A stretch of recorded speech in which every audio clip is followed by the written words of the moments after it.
Tabe ando keton samandiai in kuehwai berarti basundau tinai ita into episode je kahanya tu. Episode kahanya maumang bab 2 rom ije ci hai Saritah visit Provinsi Kalteng, sejarah singkat Provinsi Kalimantan Tengah. Jadi materinya ini proses terbentuk Provinsi Kalimantan Tengah tanggal 23 Mei 1957. Aku nampara mengutak itu. Sejarah singkat Provinsi Kalimantan Tengah. Sejak terbentuknya Provinsi Administratif Kalimantan tahun 1950, telah muncul suara-suara menghendaki Kalimantan dibentuk oleh satu provinsi, dari satu provinsi secara terbuka muncul dari kalangan rakyat Dayak dari 3 kabupaten, Kabupaten Barito, Kabupaten Kapuas, dan Kabupaten Kota Waringin yang menginginkan dibentuk Provinsi Kalimantan Tengah. Nah, tapi tuntutan itu rupanya gaungnya hanya sayup-sayup saja sampai kepada pemerintah pusat. Ternyata terbit Undang-Undang Nomor 25 tahun 1956, yaitu tentang pembentukan Daerah Swatantra Provinsi Kalimantan Barat, Kalimantan Selatan, dan Kalimantan Timur. Nah, belum Kalimantan Tengah yang berlaku terhitung tanggal 1 Januari 1957. Nah, sementara Kalimantan Tengah akan dibentuk menjadi provinsi otonom selambat-lambatnya dalam waktu 3 tahun ke depan. Nah, itu. Upaya memperjuangkan Provinsi Kalimantan Tengah yang terus dilakukan akhirnya mencapai puncaknya. Rakyat dari Kalimantan Tengah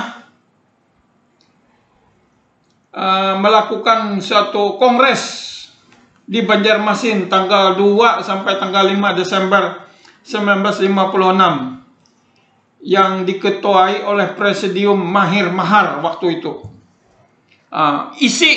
Isi dari kongres itu mendesak kepada pemerintah Republik Indonesia di Jakarta agar dalam waktu yang sesingkat-singkatnya Kalimantan Tengah sudah dijadikan suatu provinsi otonom. Nah, begitu.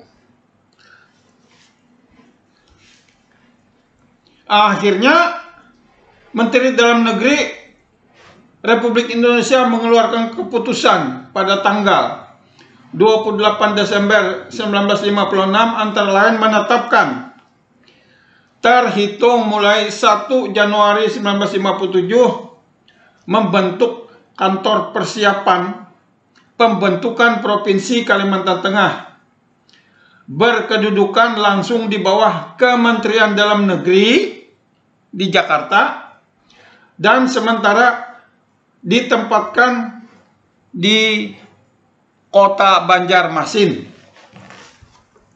Nah, selanjutnya waktu itu Gubernur R.T.A. Milono mendapat tugas dari Menteri Dalam Negeri, yaitu sebagai Gubernur pembentuk Provinsi Kalimantan Tengah waktu itu. Nah, sementara Cilikriwut, Bupati Kepala Daerah Kota Waringin waktu itu diangkat naik pangkat menjadi residen pada Kementerian Dalam Negeri. Beliau ditugaskan membantu gubernur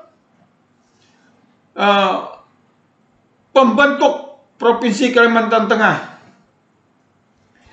Sedangkan Jod Obos, Bupati Kepala Daerah Kapuas waktu itu, kemudian ditempatkan pada kantor gubernur Kalimantan di Banjarmasin dan diangkat diperbantukan pada gubernur pembentuk Provinsi Kalimantan Tengah di Banjarmasin serta sebagai sekretaris kantor persiapan pembentukan Provinsi Kalimantan Tengah ditunjuk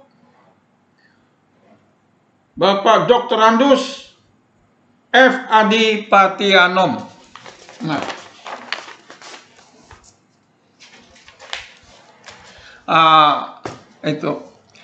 hello. Sebelum kita melanjutkan, saya ucapkan terima kasih kepada Anda semua yang sudah memberikan subscribe untuk saya dan yang sudah memberikan komentar melalui HP. Saya ucapkan terima kasih. Nah, mari kita lanjutkan. Kemudian dari warga 3 kabupaten menghendaki ini wacana tentang tempat ibu kota provinsi, dan masing-masing tiga kabupaten dari 3 wilayah itu berebut. Oleh karena itu maka diambil suatu kesimpulan oleh tim pemerintah pusat yang ditunjuk RTA Milono sebagai ketuanya, mengambil keputusan bahwa kesimpulan tempat ibu kota Provinsi Kalimantan Tengah itu disebutkan bahwa sekitar Desa Pahandut di Kampung Bukit Jekan dan sekitar Bukit Tangkiling ditetapkan untuk calon ibu kota Provinsi Kalimantan Tengah. Begitu. Nah,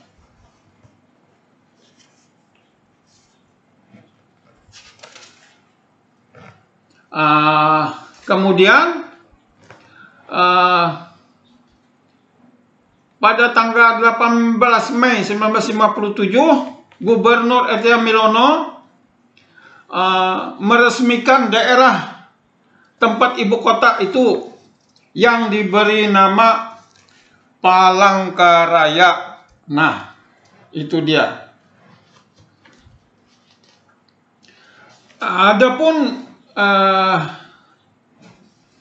RTA Milono diberhentikan menjadi gubernur pembentuk provinsi Kalimantan Tengah dan selanjutnya diangkat menjadi gubernur provinsi Kalimantan Tengah definitif.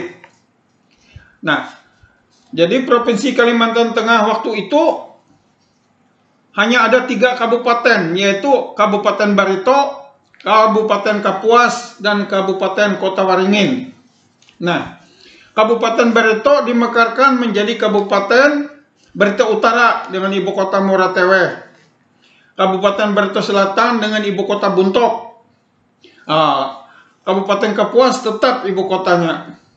3 Kabupaten Kota Waringin dimekarkan menjadi 2 kabupaten. 1 Kabupaten Kota Waringin Timur, ibu kotanya Sampit, dan 1 Kabupaten Kota Waringin Barat dengan ibu kota Pangkalanbun.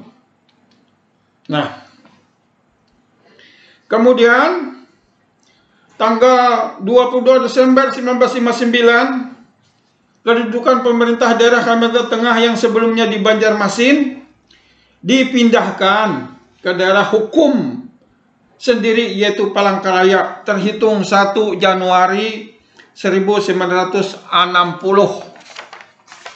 Nah, demikian.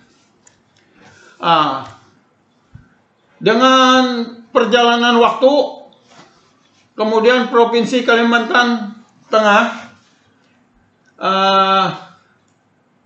mengusulkan adanya pemekaran kabupaten. Jadi pemekaran kabupaten. Berikutnya berhasil dimekarkan menjadi 5 kabupaten dan 1 kota. Jadi menjadi 13 kabupaten. Sebagai berikut. 1. Kabupaten Barto Timur dengan ibu kota Tamiang Layang. 2. Kabupaten Gunung Mas dengan ibu kota Kuala Kurun. 3. Kabupaten Katingan dengan ibu kota Kasongan. 4. Kabupaten Lamandau dengan ibu kota Nangabulik. 5. Kabupaten Murung Raya dengan ibu kota Puruk Cahu. 6. Kabupaten Pulang Pisau dengan ibu kota Pulang Pisau. 7. Kabupaten Seruyan dengan ibu kota Kuala Pembuang. 8. Kabupaten Sukamara dengan ibu kota Sukamara. Serta 1 kota dengan nama Palangkaraya yang sekaligus juga menjadi ibu kota Provinsi Kalimantan Tengah. Nah, itu dia sejarah singkat berdirinya Provinsi Kalimantan Tengah tanggal 23 Mei 1957 itu. Pahari samandiai in kuewe berarti sedikit saya ingin membincangkan mengenai Kabupaten Lamandau dengan ibu kota Nangabulik, karena waktu itu tahun 2021 saya Pit Johannes Dadi ini pegawai negeri sipil dari Palangkaraya, saya pindah ke Kabupaten Kota Waringin Barat tahun 2001 itu. Nah, sekitar 1,5 tahun kemudian saya diminta dan diajak oleh penjabat Bupati Lamandau waktu itu, Bapak Dr. Andos Regol Cikar. Nah, saya setuju, jadi saya ikut. Saya pindah juga setelah itu ke Kabupaten Lamandau. Nah, jadi saya dengan beberapa pejabat-pejabat yang lain langsung di bawah perintah oleh penjabat Bupati Dr. Andos Regol Cikar waktu itu, kami memulai membangun Kabupaten Lamandau itu mulainya dari nol, betul-betul dari nol. Kota Kabupaten Nangabulik itu dulunya kecamatan itu Nangabulik itu. Nah, jadi mulai dari nol. Ya, kantornya juga mulai dari nol. Peralatannya juga mulai dari nol. Jalan daratnya waktu itu hancur. Sulit sekali untuk dilewati mobil. Jadi hanya bisa dilewati dengan lancar itu memakai speedboat dari kota Pangkalan Bun menuju ke Nangabulik itu. Lewat air. Itu satu-satunya transportasi yang paling lancar waktu itu. Telepon waktu itu belum ada. Nah, telepon waktu itu belum ada. Itulah. Jadi serba nol semua. Saya perlu sampaikan ini untuk saudara sekalian. Karena itu saya sendiri, ini pengalaman saya sendiri yang ikut membangun Kabupaten Lamandau dengan ibu kota Nangabulik itu yang mulai dari nol. Nah, sekian dulu. Saya sekali lagi meminta, sudilah kiranya untuk saudara-saudara memberikan subscribe,